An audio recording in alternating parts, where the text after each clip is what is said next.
Hi there, and welcome to the Neckpour. My name's Lewis, and welcome to the Whisky Review channel where I give you my thoughts and opinions on a particular bottle of whisky from the Neckpour all the way down to the Dregs.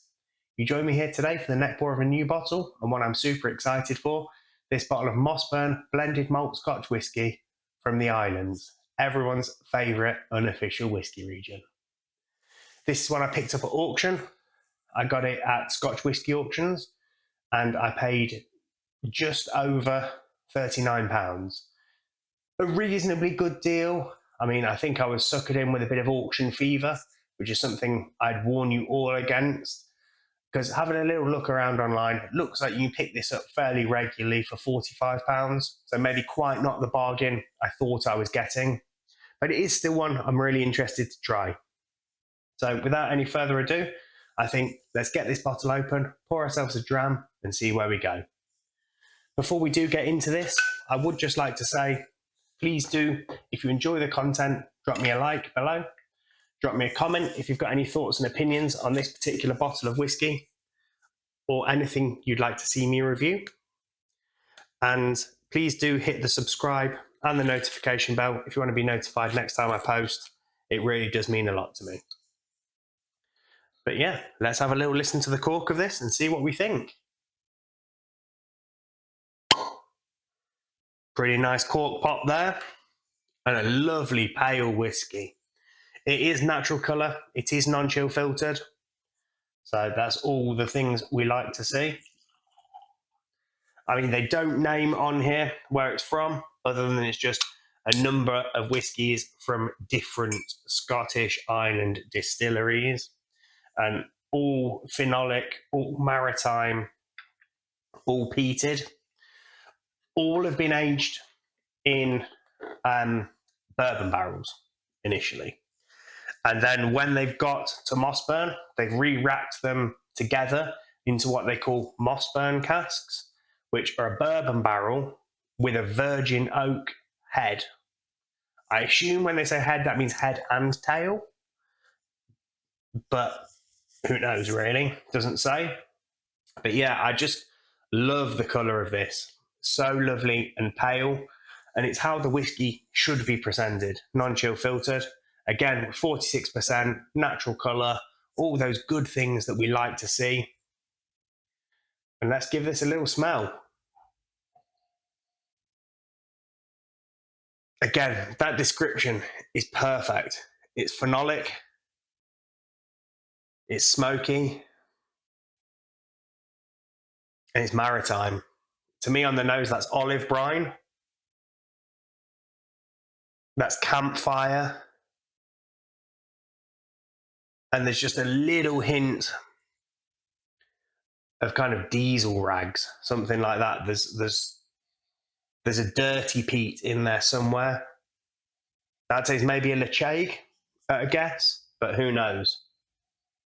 It's a lovely nose. It's not too peaty. I'm not a massive peat head, but that's really, really good smelling. And yeah, really well blended. Again, there's no alcohol prickle whatsoever on that at 46%. Again, being from Mossburn, I was pretty sure it was going to be good. You know, they're very well respected blenders and now distillers. But yeah, let's give that a little sip, see what we think.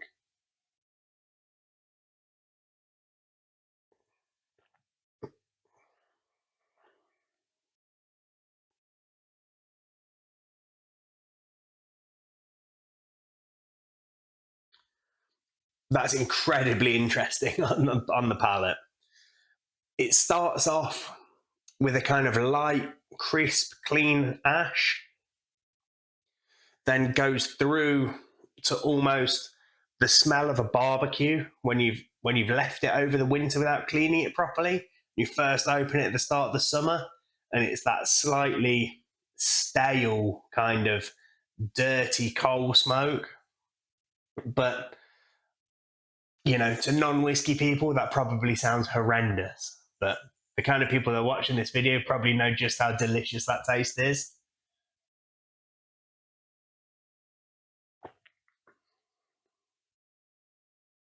There's not so much of a kind of Talisker Highland Park sort of heathery kind of peat to this. It's a much more industrial peat and a kind of real essence of the sea to this. You know, you can almost feel the waves breaking within your mouth. It's salty, it's ashy, it's slightly dirty, but it's still lovely and fruity, almost. But it's a light fruit, like a grape, something like that, like a white grape. It's quite crisp, and yeah, that's just absolutely wonderful on the palate.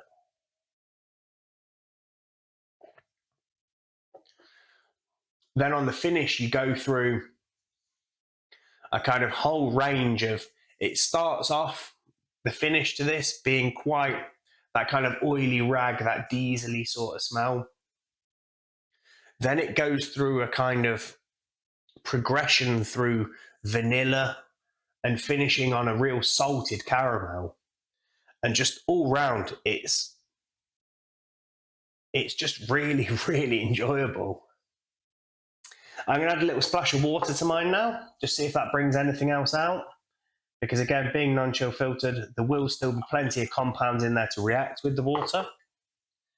And let's have a little look, and we'll give that a second. No real hazing. I mean, I've not added much there or given it much time. But as soon as you add the water, you can just see how that just slides down the glass, but still leaves those sticky edges.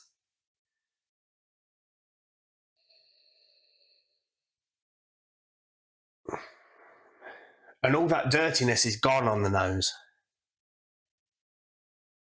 The peat's still there, the brine's still there.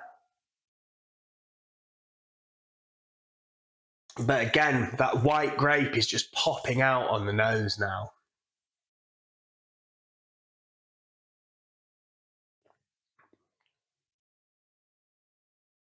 Whereas on the palate, it's actually smokier, a little bit spicier. You know, you're starting to get a little bit of black pepper, a little bit of chili flake, something like that, almost towards those kind of Taliskery vibes.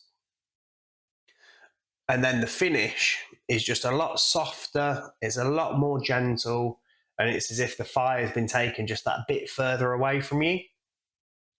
But no, all around, that is an absolute beauty. The only thing I think they're missing on this, and they probably can't say for reasons, is I always want to know what distilleries are in a blend. That's my own kind of nerdy character. And again, I know you can't say for Scotch regulations, but I'd also like to know the age of everything in there, because it just interests me. And I think the only people that are going to be reading the tiny text on the back of the bottle, it's not going to affect sales or anything, because it's going to be nerds that are doing it, and we're going to buy it all anyway. So, yeah, I think that is an absolute killer of a whiskey, though. And again, to have picked this up under £40, I'm delighted. I think it's a really great whiskey. I think it's something I'm really going to enjoy. I'm going to enjoy with friends, particularly nights are getting colder, getting a bit darker. It's where I go more into my peat and my sherry. I'm really looking forward to sipping this over the next couple of months. Looking forward to sharing it with some friends and generally having some good times. But yeah, I think everything that I've tried from Mossburn has been really good. Sadly, at Cast 23 in Leicester, they've actually got a Mossburn tasting coming up in the next couple of weeks. I'm going to be in Scotland, so I'm going to miss it. I'd love to have been there and try some more stuff from them. But I mean, while I'm in Scotland, I'm sure I'm going to taste plenty of whiskey. And I'm sure I'm going to bring back plenty of whiskey to share with you guys. But before we go any further today, I'd just like to say thank you so much for joining me for the Neckpour of this bottle today. It really does mean a lot to me. And if you've enjoyed the content, please do drop me a like down below. If you've got any thoughts on this particular bottle, anything else Mossburn put out, or have any thoughts and opinions on anything you'd like to see me try, please drop that in the comments below. And if you've really enjoyed the content and want to see more, please do hit the subscription button and the notification bell so you're notified next time I post. But other than that, I would just like to again say thank you so much. And please do join me again for another episode of the Neckpour, the Dregs, a bottle battle, or just my general thoughts and opinions on whiskey. But until then, I'd just like to say cheers, Salancha, and I'll see you again.